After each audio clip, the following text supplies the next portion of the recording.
thank you guys for your work to get us to this point, and hope that there's some forward movement from here.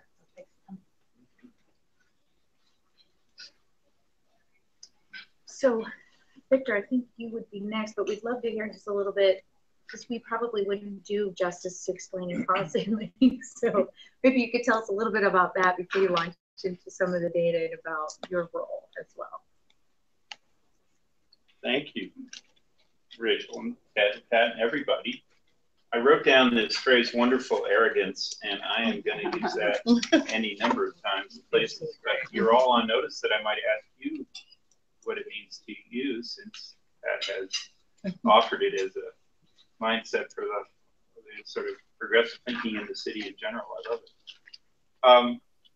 Actually, the reference to diversity and inclusion as touchstones to the work of PNC Bank and to obviously to the community development sector as a whole is a good starting point for what we're going to talk about.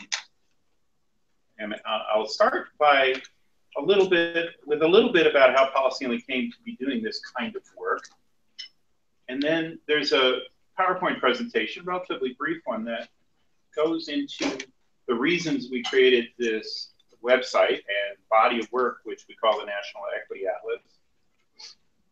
But it's fundamentally about those questions of how can you build an equitable economy, and what are some useful tools for local people to make that case and develop strategies.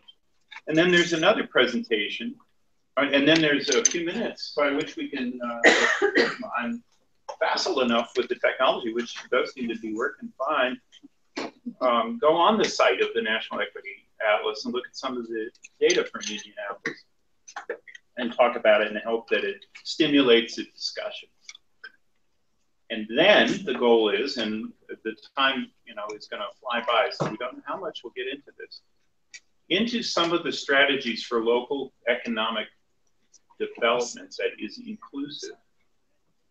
Some of which have been talked about in the Equitable Innovation Economy group that Ted alluded to, which we're part of, and some of which we've collected from around the country. So PolicyLink is a national nonprofit research, communications, advocacy, and training organization. We work all over the country. We're based in Oakland, California, where I live. We have about 70 employees and scores of different projects underway at any one time. We began 15 years ago when our founder, Angela Glover Blackwell, saw a need for what we might call colloquially a think tank for community builders. Now, I know at least one person here is a veteran of the Annie Casey's efforts at community building here in Indianapolis, which was called Making Connections nationally. But community building was a way of linking the people-based strategies of social services and human development and education and health with the place-based services or place-based strategies of building affordable housing and improving transit and improving environmental quality in low-income neighborhoods. And for a while there in the early 2000s, it felt like a growing number of community development organizations were rethinking and broadening their mission. A growing number of community service agencies were rethinking and broadening their mission. And we were going to have a very comprehensive approach to community building. Those folks needed to play not only at the level of projects and programs, but at the level of policy making. And so we were established to take their ideas and help them grow those ideas and grow their influence at City Hall, in the State House, and nationally. So a lot of what you see as training from PolicyLink is training on how to be an advocate or how to do the research that advances an advocacy strategy, whether it's about boys and men of color, or it's about health equity, or it's about equitable economic growth, or it's about transportation. So we're not defined by working on one issue. We're defined by a focus on equity and the strategies to get there. And by equity, we mean just and fair inclusion in a society where everyone has the opportunity to thrive and prosper. So it's an opportunity-focused definition. You can't get there without focusing on race. As somebody said, or people often say, you can't talk about race without talking about race. It's not enough to talk about income. It's not enough to talk about opportunity in a general sense. So a lot of what we like to do in our research is disaggregate data by ethnicity, by race, by understanding the circumstances of immigrants, by looking at how all the different groups fare and how many groups who have been, as Ted said, left out of the opportunities to stock the fish pond, let alone be the fisher people, how they are getting access and how they could get access. All the things we talked about, transportation, health, housing, are all important, but probably nothing's as important as employment and business opportunities. So a few years ago, we turned our equity lens, as it were, on questions of job creation and job access and opportunity and entrepreneurship and who was getting business opportunities. That led us back to looking at race, more specifically looking at demographic change, not just race, but age and gender and nativity and all the different factors that go into defining who we are going to be as a country. That led us to looking at how cities change and how regions change. And we link the two things by saying, in a nutshell, there is a business case for equity. The business case for equity is that the workforce of the future of the United States and of every city in this country is increasingly a workforce of people of color. They need the same opportunities to prosper and succeed that everyone aspires to. But more than that, business can't succeed. The economy cannot be competitive without that kind of access and opportunity. So a lot of things flow from a simple focus on who's going to be living here, who are tomorrow's workers, and so forth. So the National Equity Atlas is an online tool based on data collected and analyzed by the Program on Environmental and Regional Equity at the University of Southern California and our staff at PolicyLink. We aim for it to be as accessible as possible. There's a lot of skunk works behind it, lots of detailed analysis, and a fair number of research papers coming out from Professor Manuel Pastor, the head of PEER, and others. But our main goal is for practitioners to be able to make use of the data for their own purpose. My background, I'm a planner.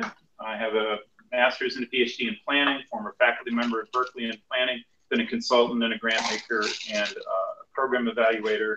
But the job at PolicyLink is the one that gives me the opportunity to do the most things and be involved in the most interesting application of research rather than sort of pure academic research.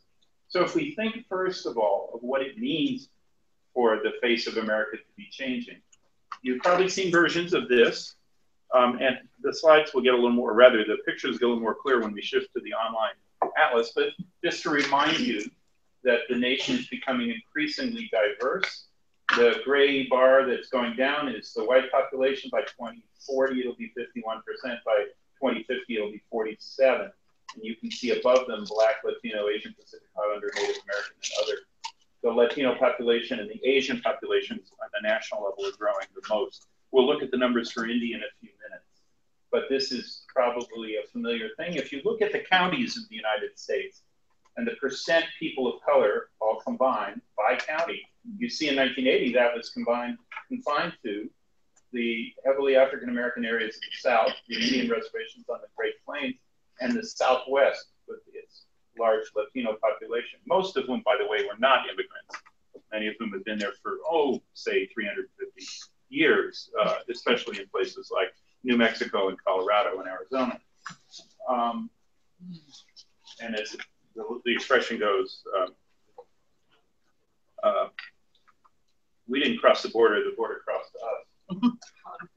This is that same map of counties in 2040, percentage of people of color. So overall,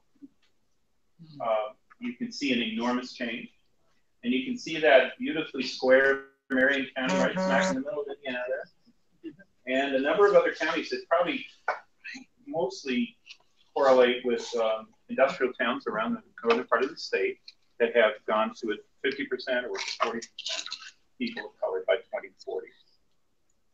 So the change in Indiana is not as fast or as huge as it is in some parts of the country, but it is very significant, as we will see. This is about where the growth is coming from. Lower average age of the population, higher birth rates are the two main reasons why, particularly in Asian and Latino populations, the next generation of workers are coming from those populations. You see the growth rates are very high in areas where the population numbers might be low. A place like Georgia or North Carolina, where the very, very fast growing Latino population. Areas along the Texas and Gulf Coast, where substantial Asian immigration in the last 10 or 20 years. So as I said, the underlying idea here is that racial inequity and differential access to opportunity not only is bad for the people experiencing it, but it hinders economic prosperity. The attention you see on minimum wages and inequality, attempts to address inequality, are the most recent experience we have of something that's much, much more familiar and takes different forms in different periods. But by every standard, social mobility is hindered and inequality is growing faster now than at almost any time in our history. And it's happening for everybody. It's not exclusively a racial issue by any means. But what it means is that when it's happening for everybody, when most of the jobs that are created are low-wage jobs or high-wage jobs, not that many in the middle, or when the returns to productivity are not going to workers, but are going to shareholders, or when CEO pay is 300 times that of the average worker rather than 40 or 50 times what it used to be. Even if that affects everybody, there are still racially disparate consequences of those broad phenomena. An increasing number of economists are recognizing that inequity threatens economic growth. This quote here is just one of a number of examples. Joe Stiglitz won the Nobel Prize for his work on this. If you read Paul Krugman in the New York Times, he's been beating this drum very loudly. Raj Chetty at Harvard, who's been studying the changes in social mobility and the limitations that people and kids in low-income communities face as a result of these changes. Many, many other economists have been adding their voices to this general argument. Where does it play out? It plays out most immediately and fundamentally in the levels and quality of education and preparation that people get. We're here just a few blocks from Ivy Tech, one of the largest community colleges in the country, maybe the largest. I don't know, Miami-Dade College, they always say they're the largest, but I don't know, this is the largest children's museum. I've got to get used to this. At least Rachel said it's the largest in the state. I don't know about nationally. Largest in the country? Yeah. See what I started? Yeah, look at that. I don't know if everybody can read this, but this is the share of jobs that will require an AA degree or higher, like just a few years from now, 2020. That's from the Georgetown Labor Research Center. Anthony Carnevale and his associates. If you just go across in this and other uses of that data across the columns, any group that's well below that number is going to be seriously underprepared and underqualified for a very large percentage of jobs. That 47 is a lot higher than it used to be.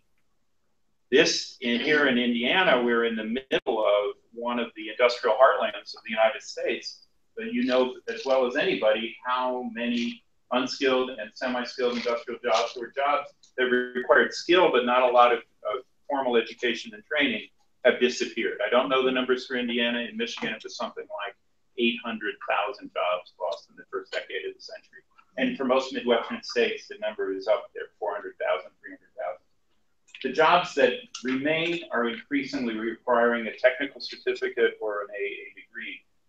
Latino immigrants, the lowest, Native Americans, Latino US born at 28%, African Americans at 28%. The non-Hispanic white population at 45%, just at about average. And Asian groups actually above the average. Now, there are many other aspects of this, of course, other than human capital and education, but that's the top line sort of thing to keep in mind.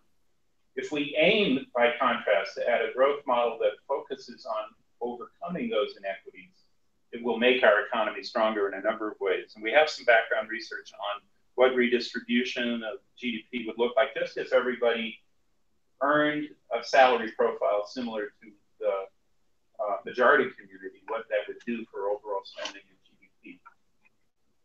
So we will come back to the data in a minute because we'll look at Indianapolis, but what we want to do with this is stimulate a discussion in every region that uses this about inclusive growth. We have a number of publications you can find on the PolicyLink.org website, including this one just came out, Key Strategies to Advance Equitable Growth in Regions. What sort of things are they generally? Growing industries that create good jobs. Now, that's a mom and apple pie statement. The question is how to do that and where and when. Raise the floor on low-wage work, connect workers to jobs and careers, which means quality education, not simply the formalities of it. Strengthen the so-called pre-K to career pipeline, particularly for boys and men of color, but girls as well. Making the improvements to the juvenile justice system, the school discipline system, and then obviously the quality of education overall that stops kids from being pushed out at an early age in a way that brands them for life and keeps them from getting back into employment. Barriers to employment, things like ban the box strategies to keep unnecessary questions about prior criminal records off of people's employment efforts, and in general, reconnect neighborhoods to the economy. We're not going to solve this problem solely by neighborhood revitalization.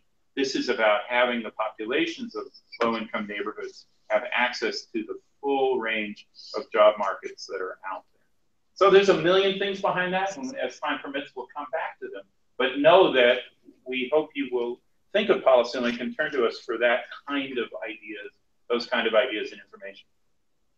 That's the sort of thing that the Equitable Innovation Economy Group was founded to work on. Ted, Thomas Orr, and Tara Seeley, and Rachel were among the group in Indianapolis that volunteered for this. This was purely voluntary thing. Pratt Institute has the Center for Community Development. They are leaders in the efforts to restart manufacturing in American cities. They helped restart the Brooklyn Navy Yard. They advise cities around the country. So last year, the folks at Pratt asked us to join them as they asked for cities that wanted to focus on job creation from an equity perspective to form a learning cohort, a community of practices, we say in the foundation world these days, right? Or learning community, a community of practice, a way of learning from each other and then telling the rest of the field what works in our town, what can we learn from your town, what are good strategies. So 4 cities were chosen: New York City, San Jose, California, Portland, Oregon, and here in Indianapolis. And we've been meeting in person or by phone since last November to see what each group has. And I have some slides later to show more what we've been talking about. It's very exciting work. And I think this interest in manufacturing is keeping us grounded. There are plenty of jobs in the service sector and in healthcare, plenty of jobs in high technology and software, but without making the most of our manufacturing base and retooling it for the next 50 years, we're missing one of the most important pathways to equity. So when you do the corridor development that we'll talk about and reuse industrial land, we're thinking a lot about the relationship between manufacturing jobs and equity. This is just a reminder that this is not strictly a local issue, but more of a metropolitan regional issue. The Atlas itself has data in these 4 categories: demographics, economic vitality, readiness, meaning are people ready for to participate in the economy, and connectedness, our polite word for a lot of the measures of segregation or the absence of it in regional areas. We will come back if people are interested to the data sources that we use for the Atlas. These are regions where we've done a large profile before the Atlas went online so that we could get people doing a Sustainable Communities Initiative plan or other sort of regional plan, not unlike aspects of Plan 2020, the data as early as possible. But now that it's online, it's available to everybody. So that's the overview. What I'd like to do is spend just, I don't know, 5 minutes or so, maybe going online and looking at the Atlas itself. Hit escape and then yeah. And of putting that up on the screen, which we have teed up here. You just go down to the Google Chrome icon, and it's all the way down to that toolbar at the bottom. Yeah, I see the toolbar. I'm trying to see where my cursor is. Pardon me. Yeah.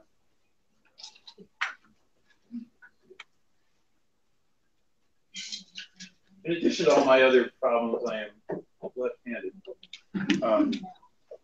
This is the actual nationalequityatlas.org site. This is the homepage. I'm looking for my cursor, but I think I've turned off the cursor on this.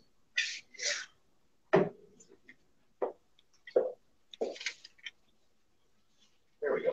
Yeah, now we've got that. Cool. All right. So this is the homepage. What we call data summaries are the top line. The best way to learn about a place. It starts with the information about the whole country, of course. But if you want to look at a state or a region, just type it in and off we go.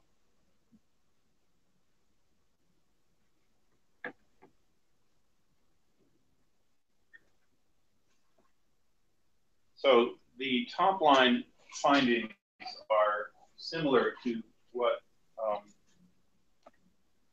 you would see in the overall atlas, this initial chart.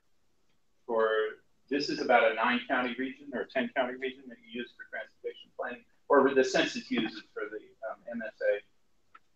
The region is currently about 75% white, 15% black, 6% Latino. The Latino population is going to double by 2040 to 12. And overall, the white population will be down to 65%. This is a big percentage change. It's not as huge a change to a new majority or new plurality as you will find in some parts of the country. But the growth is coming almost entirely in the Latino community and secondarily in the Asian community. These are the sources of growth. You can scroll back through these at your leisure. One of the most important things to remember is even when jobs are being created, it's only the jobs at the top 10% or maybe 20% of the growth here in Indianapolis that are growing in terms of real wages. Everybody else is continuing to take a hit, not just from the recession, but long after. And this is a pattern that goes, let's see, since 1979, so all the way back to the 1980s. One or two more of these, and then we'll flip to one or two things that we can learn from here. Hourly wages still vary by race. That's a $6 an hour difference on average at the moment between black and white earners. And you can find in the atlas a chart that will sort that out by education. So that there's as big a gap between black and white for people holding a college degree as there is for people who didn't finish high school. It's a sizable gap by race at every level of education. This is an Indy specific chart version of the chart I showed you a minute there. Overall, 38% of the jobs are going to need that AA degree. You can see who's above it and who's below it. The highest educational payment is among the Asian population here. That's different than in many parts of the country where Asian immigrants have come from rural areas and are less educated. And you can see, for example, I don't know how big the black immigrant community is. It's huge in many parts of the country, either Africans or Afro-Caribbeans, but their educational levels here are far higher than the US-born black community. So understanding each immigrant community in its own right is critical for this. So just for the sake of time, we'll try a few. Now we go to indicators. That's the second level into the atlas, beyond these very broad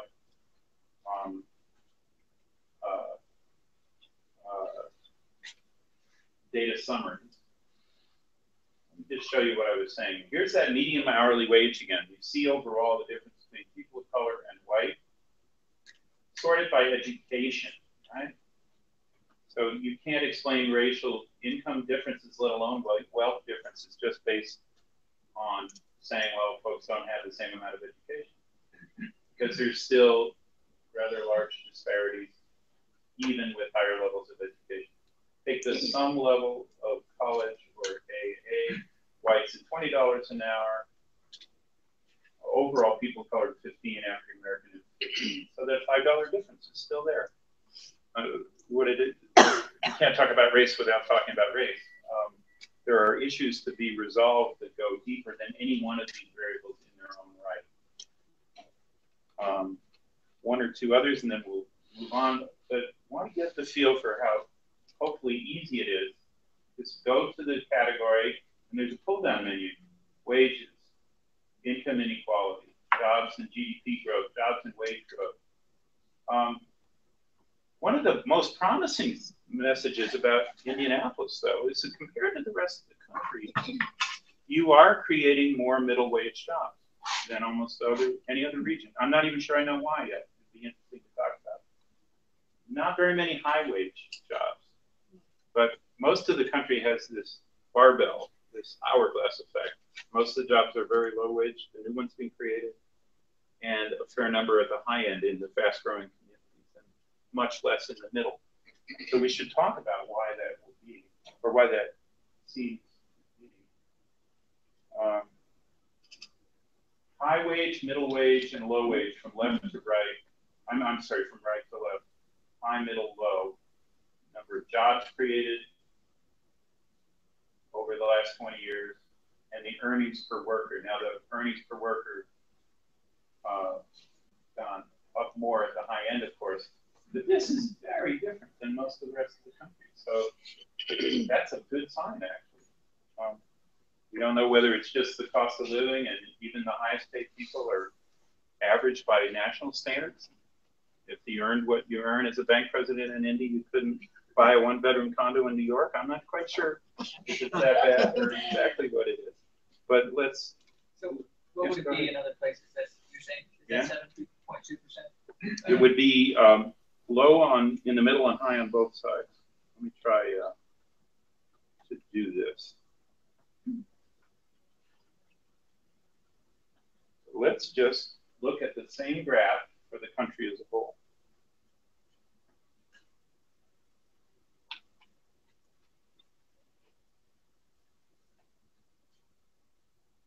Completely different. Rachel's going to explain that to me. Hey, the power in this room, which we didn't actually do the intros, so we should to make sure. So when I'm done in a couple minutes, we'll make sure we go around the room and see just who I've embarrassed myself in front of. Only 11% of the jobs are in middle wage categories overall, and it was 57%. It was over 50% for us. Quite right. Wow. So either the service sector is staying well compared to other things, might be. Maybe it's a ratio of cost of living. I don't know. Christy's had a couple hours to think about it now. I don't know. We did a trial run this morning with maybe Christy has the answer. A few dedicated data wonks. So, but the atlas is full of these. There are about 35 variables right now. There'll be more added all the time. It tells you about the region, but the next step is to give you data on specific cities. So without going into any more of those now, we want to give you the material and the ways to start thinking about what are the challenges you need to address in order to create a more equitable access to jobs and business opportunities. Is it mainly human capital? Is it those issues about the juvenile justice system? Is it how much is it related to housing? In some parts of the country, you could make the argument that housing is an even bigger obstacle to economic opportunity than education, because housing is so damn expensive that people are spending enormous percentages of their income. So they can't save for education. They can't do any of the things that would help their children grow. In a place like Indianapolis, the housing costs may be relatively modest compared to fast-growing areas. So you may want to put your energy into other things, relatively speaking. But that's the kind of dialogue we want to stimulate by this kind of disaggregated data. So I think I'll leave that part of there and then take a quick look at the list of strategies back on the show and then get into our Have you had talked to other cities about zoning and how that has stifled growth in the business sector? Yes. We've been to Houston where there is no zoning. We've been to the Bay Area where it takes 5 years to get an in-law unit approved, and everywhere in between. And I think that one of the most important issues is retaining industrial land for economic purposes and not letting a hot housing market translate all of the land opportunities into housing, as important as housing is. Because the good sites for industrial development in the broadest sense of the word, and Rachel was showing me a whole lot of areas along the corridors here, are hard to come by, and they're very hard to reclaim once they've been put to other purposes. And you'll see the housing market go in cycles. Right now, there's a huge demand for housing, but it's very important to maintain enough land for non-office development, other kinds of economic development. That's the first thing that comes to mind. And the second is just to be flexible about zoning, whether it's form-based code or other things that allow neighborhood shopping districts to thrive. A lot of the strategies for overcoming sprawl and reducing dependence on neighborhood shopping districts, if it's done right, and zoning is absolutely essential to that. And it's not just a middle-class neighborhood strategy. It's really a strategy for all kinds of communities. Let's see if I can get out of this and get back to, okay, from the current slide. So we'll have to move down a little bit very quickly. So these were slide versions of what we saw live. So this is what we're trying to do with the Equitable Economy Initiative. We're getting Indy and the other cities to work collaboratively on their ideas for strategy. Strong focus on the innovation economy. That means a lot of different things, but for us, it's simply the intersection of design, technology, and advanced manufacturing, and a strong encouragement of entrepreneurship. An old industry like food processing has legacy firms, but food production and distribution is also one of the most exciting areas of new innovation and new technology and new entrepreneurship, for example. And I know it's very important here. And we're trying as we go to create indicators that will tell us what we're doing. This is what each city is concentrating on. In San Jose, the heart of Silicon Valley, they're at risk of losing their remaining manufacturers. So they're trying very hard to have the community college district and other trainers do exactly what the contract manufacturers of hardware need in order to stay competitive in a high-cost area, one of the most expensive housing markets in the world. In New York, they're focusing on getting neighborhood technology centers for business development, sort of 3D printer in every neighborhood, so to speak, but helping the small entrepreneurs in neighborhoods of color in a variety of things that are tied to advanced manufacturing. And in Portland, they're raising money to finance minority and women entrepreneurs in a serious way. The Portland Development Commission, which in the past was more known for urban renewal, has completely changed its spots. And here in Indy, the corridor development, which you know better than me, is the starting point, along with a focus on how economic goals and equity goals fit into regional plans for a fairly broad discussion, which you all are having. It's tied to these demographic change issues, as we've said. I don't think we need to restate that point.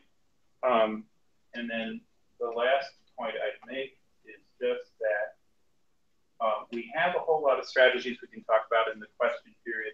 Everything from urban anchor institutions to these high growth sectors to the role of public investment. But manufacturing has got a special place in it. If we can rethink it, if we can take advantage of the new technology, the new millennial generation of entrepreneurs, make sure all this training is very widespread and inclusive. Places like Indianapolis that are the heartland of manufacturing have the best shot at this, frankly. And the lower living costs and business costs here will give you a big advantage over places like San Jose that are trying to do some of the same things. So let's stop there, and make sure we have the rest of our time for discussion. Thanks very much.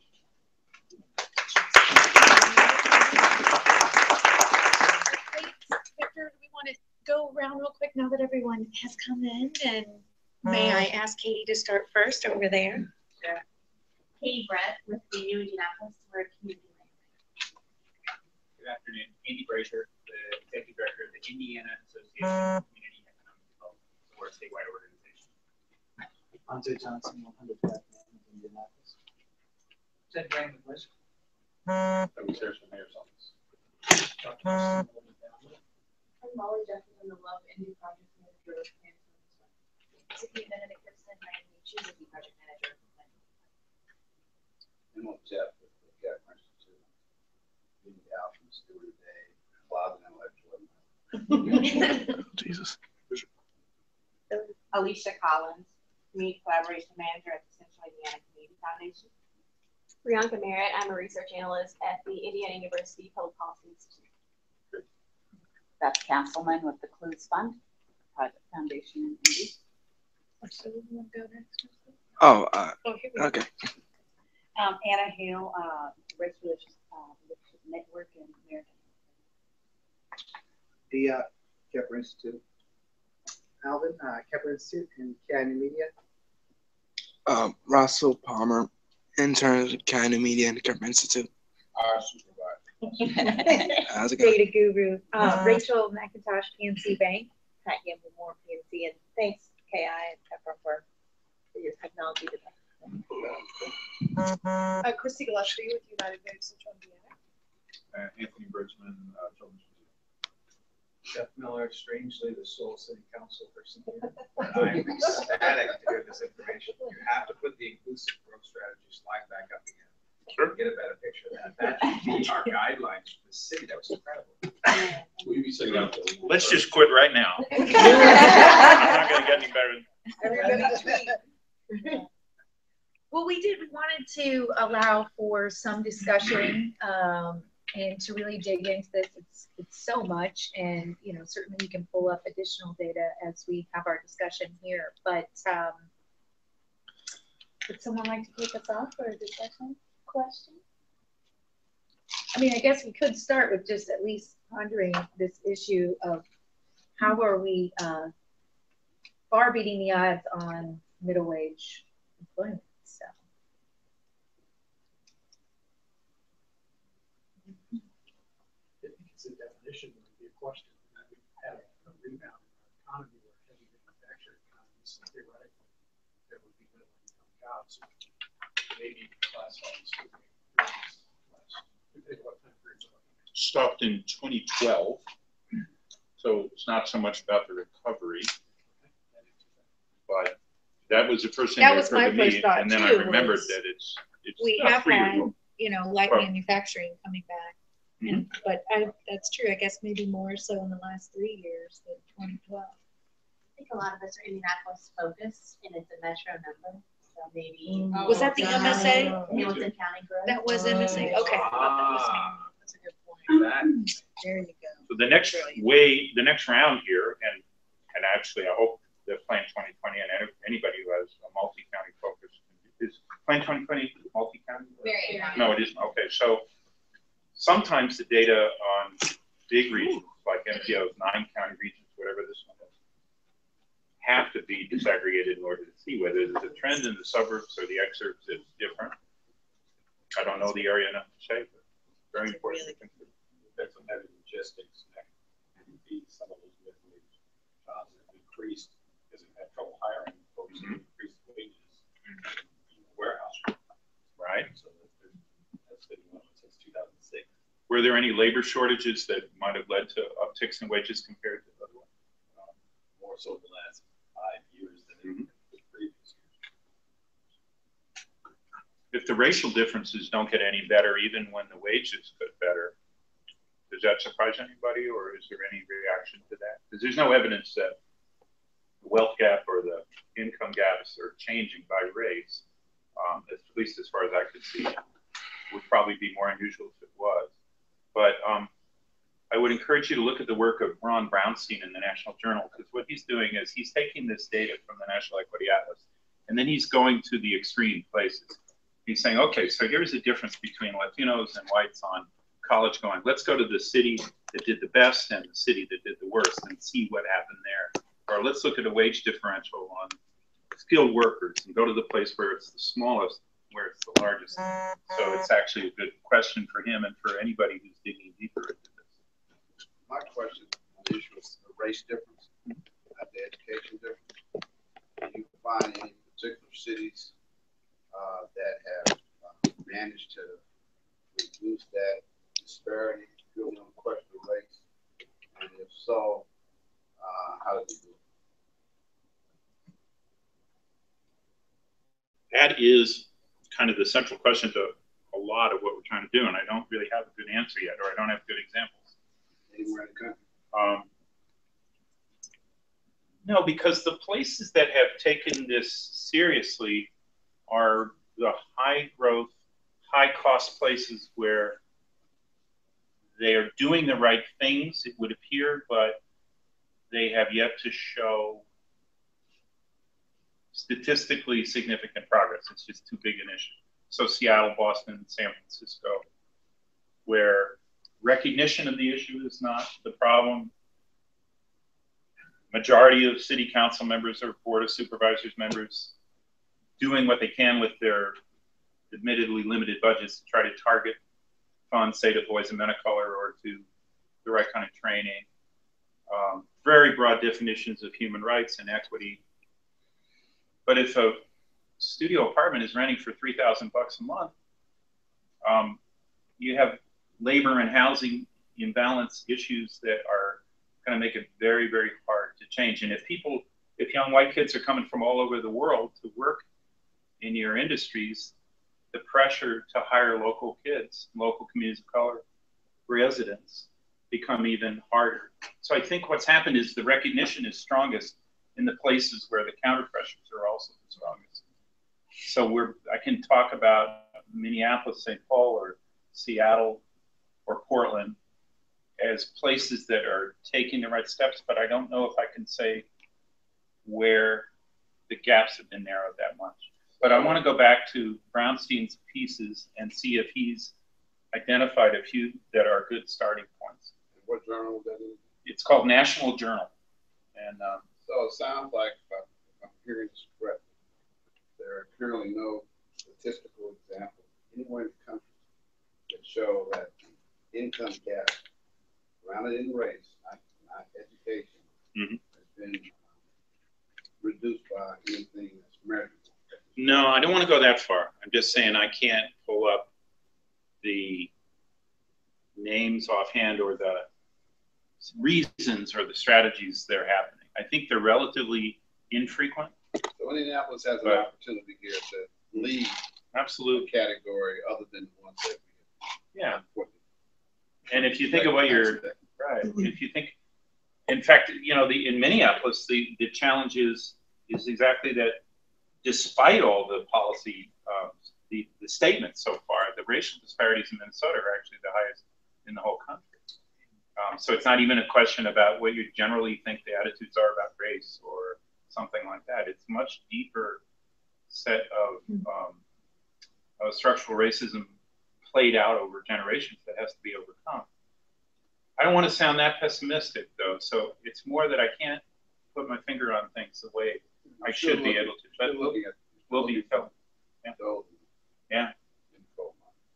So in the case of Minneapolis, did you say Minneapolis? Mm-hmm. I think there's structural racism still embedded. Yeah. So where? Government? Corporate? You know, a lot of it plays out in unequal access to school, to quality education. I think that would be the first and most important thing. I think that if you've had a sprawling metropolitan area with jobs decentralizing for 50 years, and in the last 5 or 10 years, you've changed your mentality and tried to redevelop the inner city and made the new transit lines job centers focused on local folks, you're headed in the right direction, but it's going to be another 20 years before you see a statistical change that's worth having I was telling Rachel, I heard the other day that the city apologized for running the freeway through the Rondo neighborhood in St. Paul. That was 50 years ago. And the apology came last week. And it's a reminder. Better late than never. Yeah. Better late than never. We were driving around some neighborhoods that brought it to mind, I must say. People apologize. We were in our but it takes generations to undo some of that. That's all. It's not that they're not headed in the right direction. They absolutely are.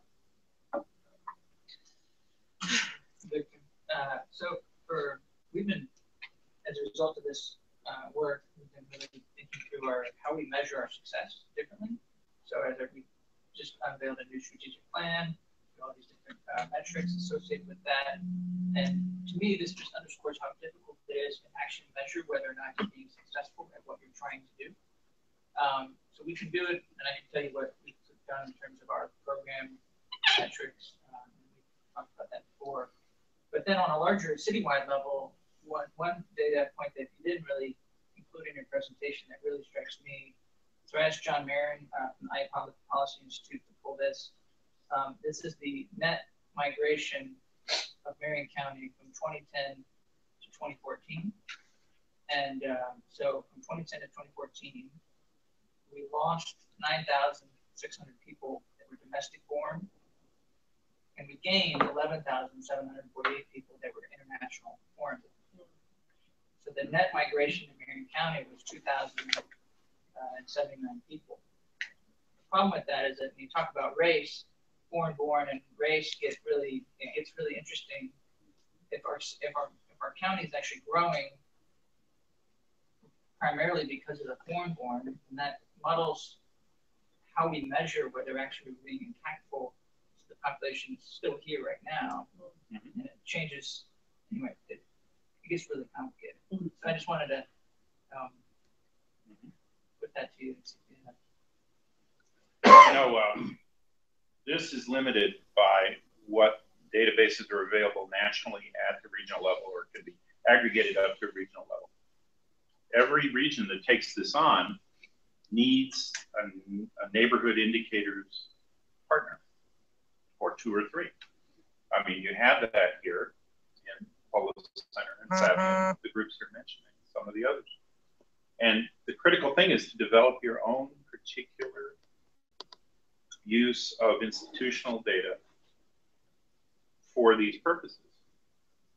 I think understanding the context of each immigrant community is absolutely essential. The census is, most of the data in the census is about race. There are questions about the country in which you were born, and that allows us to do some sorting. And you saw how hugely different some immigrant and native born groups were. But you can only get at that properly with local information and local sources, and not just statistics, but local experience. Minneapolis and St. Paul are home to the largest Hmong community in the country, or one of the 2 largest. The other is in Fresno, California. And the Hmong have a very different profile of their integration into the economy, or lack of it, than most other Asian groups, because of their history, their culture, how they came to the country, how they came to be settled in St. Paul. It's the home to one of the largest Somali populations in the country. So in New York, if you talk about the Black community without making a clear understanding of Afro-Caribbean, African immigrants, African Americans, and going deeper than that, we'll miss a lot of the critical issues that are determining access to education and integration into society. And there's no national database that's going to do that. That's really on local folks to build up and to have it be as engaged with those communities as possible. And I know you have both the interest and have started on that, but I just encourage as much of that as possible. And just as a follow-up, so we have previously always tracked businesses assisted for our commercial revitalization efforts. But businesses assisted could be, you don't really know who you're assisting. It could be a lot of different folks, right?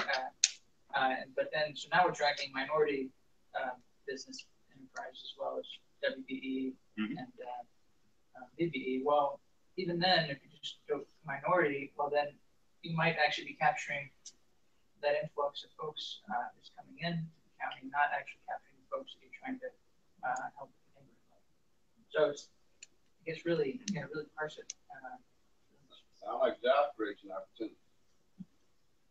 I mean, the irony is, of course, that any person on the street can tell you whether you're reaching them or not. So on the one hand, it's an incredibly important data thing, but it's got to be grounded in the experience of the frontline workers, say, who's coming in the door, and the experience of the small business person who was helped last time, and say, you know, the people I recommended are getting attention or they're not, or my colleagues, or, you know, it's, in research terms, it would be mixed methods, but it's got to be a combination of those things.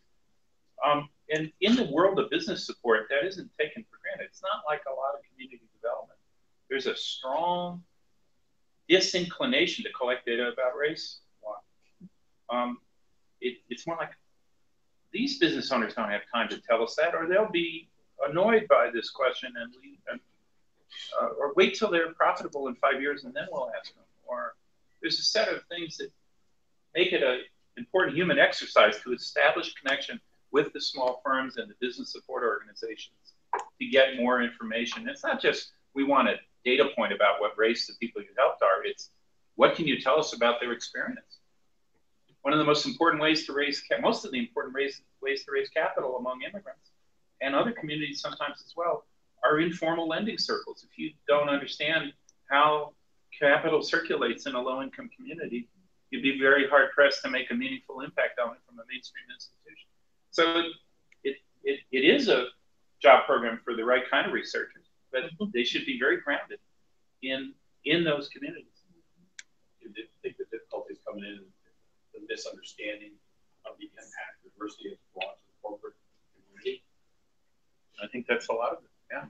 How do we get that message out? What is the best messaging tool that you see to really push not just the message of diversity, but the impact? Well, I don't know if I want to be the one to answer in the sense that that's exactly what I hope you all come up with. We were talking this morning, I said I'm reading on the plane about an article the New York Times had yesterday about how few African Americans are partners in major law firms. And they profiled the fellow here at Jimmy McMillan at Barnes and Thornburg. And he was talking, he had done well himself and he had learned the system, but he says learning that system, learning the informal rules, having the social contacts, or substituting if you weren't born with them, getting past and training folks to get past the implicit biases are barriers that are not unique to law. They're in almost every profession. Corporate awareness of that and commitment to act on it, there's no substitute for that.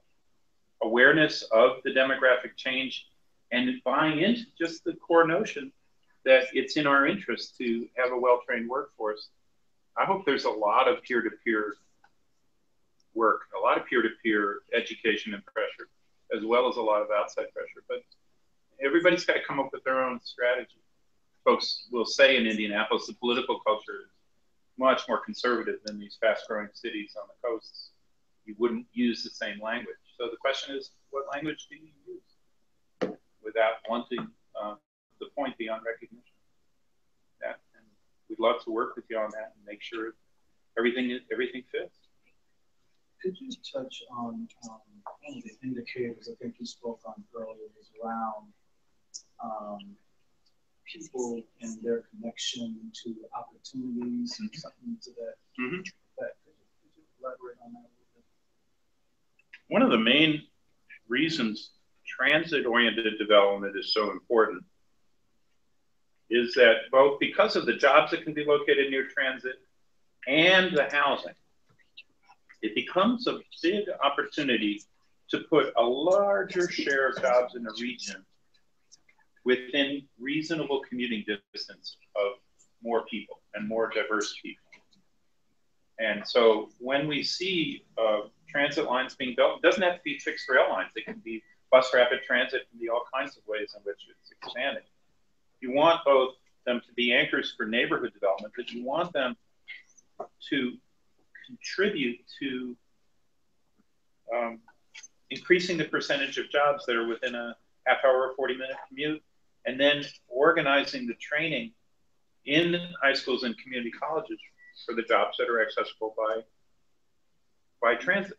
And in general, getting bus lines to do more nighttime service, an off-hour service, because a tremendous number of the service jobs by which, in particular, single women are supporting families are off hours in hospitals and other places. So the connectedness, a lot of those measures are about transit and about access to, literal access to opportunity. The other thing is just that community indexes in general, opportunity indexes about communities more generally, show a very high correlation of income and race with poor schools and poor transit and a variety of other things that keep people away.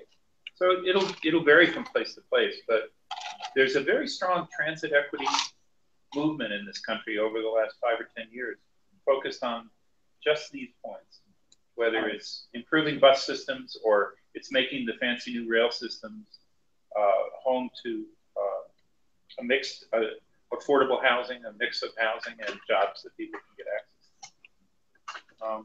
There are deeper issues. The connectedness issues are also the issues of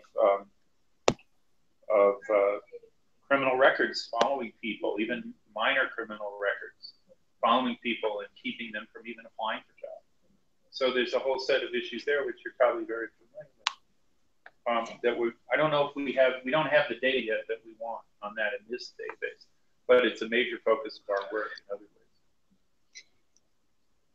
Well, lately there's been a couple things that I've thought a lot about, I'm sure many people have, particularly around integration of schools and how we don't talk about that much anymore, but it used to be such a hot button topic. Next City did an article, I think, on Louisville maintaining an integration system, and then this American Life podcast a couple weeks ago that I've been thinking a lot about. Also they did an hour long on this topic, which is really interesting to me, and I just wonder if there's been any look at cities that, whether it's true if Louisville did continue with this integration when other cities stopped, and if there's been correlations or causation with later benefits in terms of economic disparities. Overall, schools are more segregated now than they were 30 years ago. The most integrated period in our history is probably the late 70s, early 80s. Wow. I don't remember exactly how much it swung back in the other direction, but it is substantial.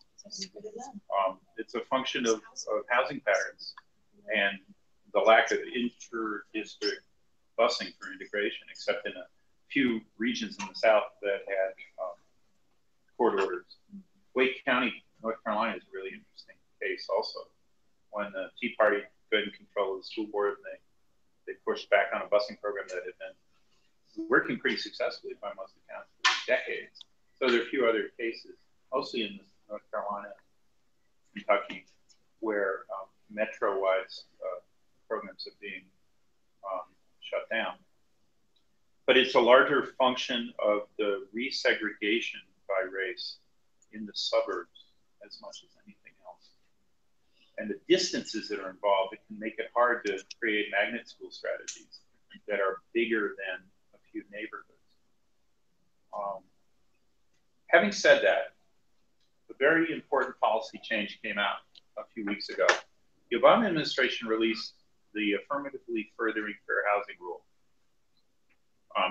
They had been holding it for about 3 years since they finished it, trying to get agreement within the Department of Housing and Urban Development, even among, you would think like-minded folks, let alone coming up with a strategy to deal with Congress. Republicans in the House promptly then passed an amendment saying you can't spend a dime on enforcing the fair housing law. But what's new about this affirmatively furthering fair housing is that it's not so much about de jure discrimination, the old and still important practice of testing whether Black people, for example, are being excluded from the opportunity to buy or rent. But it focuses on what makes a community of opportunity. foremost among that being good school and access to transit and housing at an affordable range and a whole set of other indicators. And they give the regions and the cities the data to do the analysis and say, you must do this good faith analysis. We're about to see if that gets implemented and if it can make a difference given the trends in population by race around the country. The Senate has not gone along with the House's amendment, so it might actually be implemented and have funding. But I don't know if anybody's here was involved in the precursors to this sort of regional communities of opportunity approach to fair housing, but you'll be hearing about it in the next few months, I'm pretty sure. It presents an opportunity to raise all of these issues, not simply the literal discrimination issue. And I think it's interesting. I'm sorry. I was just going to say, I think it's interesting, particularly in Rust Belt cities like Indianapolis, how that rule will play out. Because we've used a lot of our affordable housing development as neighborhood revitalization tools. Right. And that's like people view it as a jump start, whether it succeeds or not is another story. But we use that a lot. And so I think there'll be somewhat of a tension in a positive way, but also maybe have other negative consequences that we aren't anticipating, or that we build a system to do certain things that we're not prepared for how to do it. Absolutely. Well, it just seems to me if the suburbs are segregated, that clearly the bigger issue is folks don't live there. And so that's not necessarily related to the law. Of course, the rules can help certain folks in power with those who aren't in power. But the question literally is why, as America, not being able to really adequately address the race question, segregation. But the last thing I want to say, above and beyond the data that relates to Indianapolis and opportunity, a lot of times the data supports what we already know. And so we know we live and work in segregated communities. We eat and drink in segregated communities. And often decisions are made informally, not formally, by a small group of people who often look like the people in power. White folks, really, white men in particular. So if we're serious about trying to address the issue of inequity, we have to start with our own personal behaviors wherever we are. So we come in a room, we look up some food. The only people in the room look like me. What can I do about that? And what can I do to help change the culture, whatever place I'm working in or playing? And then that's not just gender and race basis. Diversity is also about ideas. So you don't then just go and invite somebody in the room who is a person of another gender, another color, but still thinks and acts and talks the way you do, because you really haven't added any diversity to the room. You just added some color in the room. And the decisions that come out of the room just have to be the same decision. And we say, oh, well, we've had diversity. So I do think Indianapolis and your presence and this other initiative provides an opportunity for us to start trying to challenge ourselves daily to change our own personal behaviors, bring about real change. So we're going through data measurements, which are high. We've actually done something and made some difference in our community. So that's my take. Could not have said it better. Absolutely. Right. As I look around the room, the one entity I don't see here, and it might be because they just couldn't make it, is the Indy Chamber. But your 6 inclusive growth strategies, which are still trying to move in my head because they're so amazing. I'm sorry, the screen's not moving. I'd be happy to. Oh no, you're fine. Put it back. I we'll get it to you. I tweeted out we'll get separately, but they're so fantastic. But here we go. What we need to figure out is how this group, because this is a pretty smart group in the room, barring me, get the Indy Chamber involved as well, and then look at those and seriously say, how can we collectively do these? Because there's so many separate things going on in this city that are doing these, and it's so hard at times. Like your one,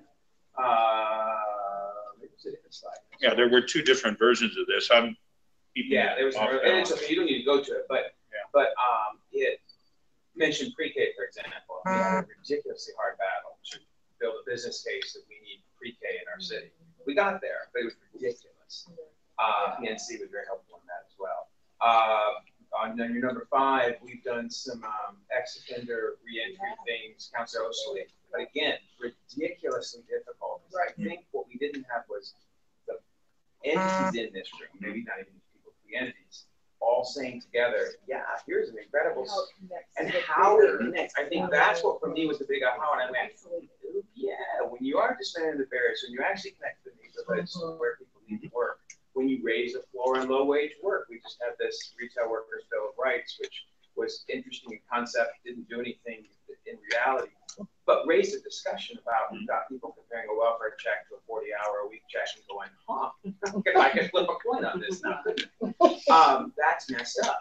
Right. So, yeah, I love this as a quality of life plan for the city. I know Ted loves the quality of life plan, but pulling them the right entities to figure it out. So I guess my question is, how do you do that for a city? How does a city do that? How does a city stop running after a shiny bauble here and there, which doesn't realize they all connect to something like this? I got the place for you to sign up, Johnson. Yeah, I tell you what, we got to get ourselves going together on this vision. We are often as guilty as anybody else of working on one thing at a time. Right. Either because the funding mandates it or it's just all consuming to take care of this one thing. Yeah. And what we're hoping is that cities, the leadership of cities, who have that perspective that you just evinced, would be willing to form a network or be associated with the set concepts together. Mm-hmm. When we have our summit, every 3-4 years we hold a big meeting. We have about 2,000 people from around the country, and increasingly focused on local elected officials. There's a group called Local Progress, you're probably familiar with. City council members from around the country with generally progressive outlooks have formed a network. There have been things like that in the past, but we're gonna invite cities. Well, we'll call them all-in cities, and ask them to create a set of policies and a set of strategies that address these issues collectively. Now, it's literally this or some variation of it. So at the end of October, Alicia and I were talking about, hopefully we can get a delegation from Indianapolis to go. Where's my very end? I have a slide about it. We will sort of unveil that or try to have the first cities say, yeah, we want to do that. Be an all-in city. We're still formulating it. We don't know exactly what it would look like. No one's formally agreed to do it yet. It's all literally right about now. This is what is so much fun about planning to come here. But keep that in mind and let's see what it could mean. I mean, what we do is we profile cases and examples that we know of around the country. We'll always keep doing that. But the idea that these cities were collectively saying, yes, you have to work on barriers to employment and work on transit and work on wages and job creation at the same time and have a focus on racial equity. So keep an eye out for all-in cities. And as many of you as possible who can get to this summit, if there are any funders in the room who can help others, help community groups send folks, that would be terrific. Victor, can I just say, through our national organization, we've actually worked with PolicyLink to also organize a discounted registration cost for the summit. So if you're an IACP member, we might be able to help you out with the discounted registration. Great, thank you. Everybody join now. And you're sending, Ian, you guys are sending a group, aren't you? We are trying to work through putting together an Indiana delegation, depending on funding availability. It's going to be expensive to go to LA. Yeah. So not to put in a shameless plug for the mayor, but he's not running again. So. But those 6 items that you had were pretty much the items that we would work on the last 8 years to some great effect. Well, salaries were not a focus. The impact of working on those other items increased on the salary levels here in Marion County over the last 8 years. Yeah. Can you, I may have missed it, can you speak to the low, I'm not sure I understand what you mean by raising the floor on. Well, mostly it's been support of minimum wage campaigns at local levels, particularly in areas where the cost of living is high, so that the local minimum wage standards are higher than the federal one.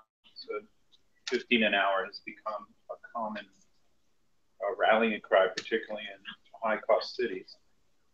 And even that is, so it's partly that. Well, I guess can you speak to that from an economic perspective?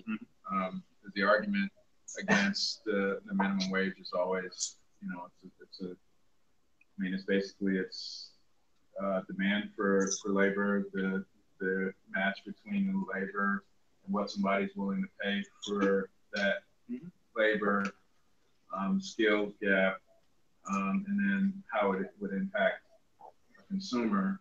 So, you know, and I'm totally just speaking more so from the argument perspective. So you go to Wendy's, right? Are you going to pay $10 for a burger? Because, you know, the cost for the burger is obviously is going to go into production of the burger and the labor and, you know, the rent and all the other things that make it possible for that person to have the franchise to have a business.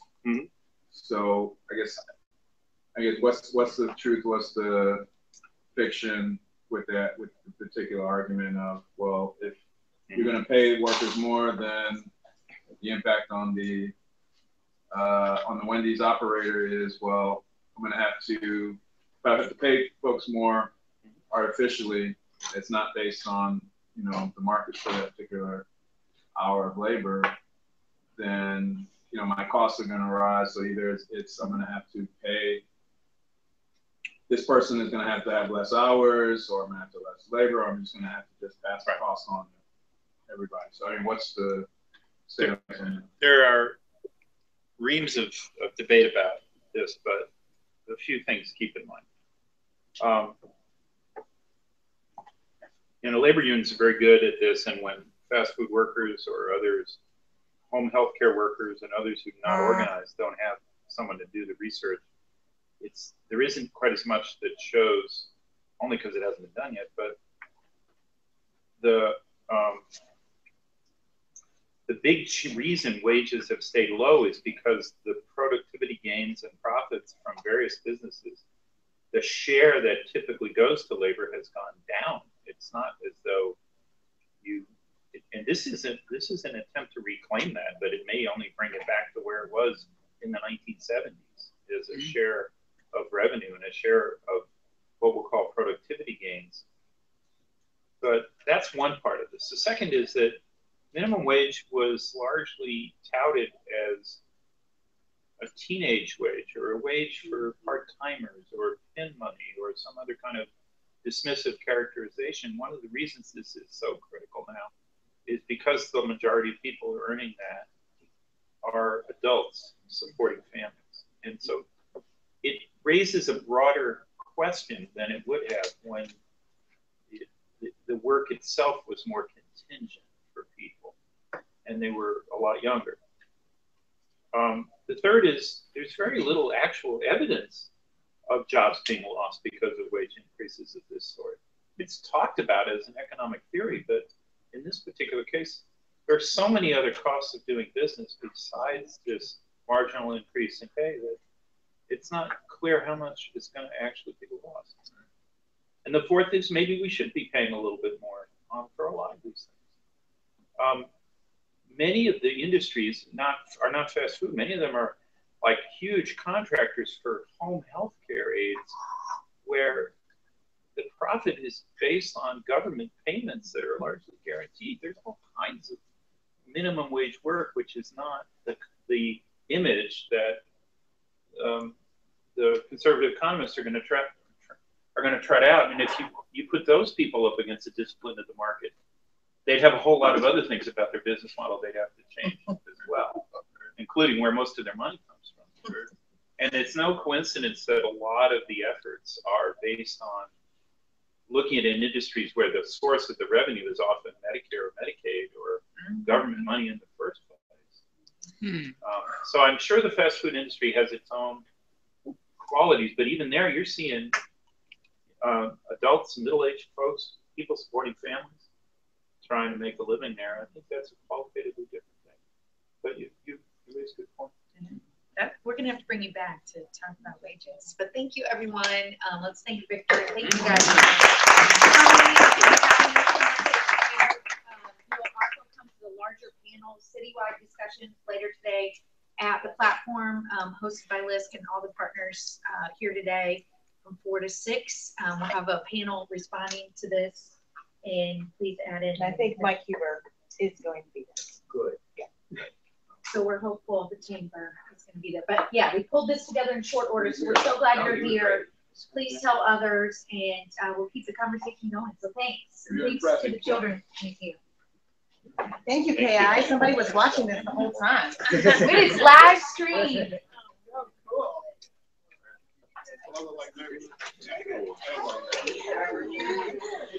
Thanks, guys.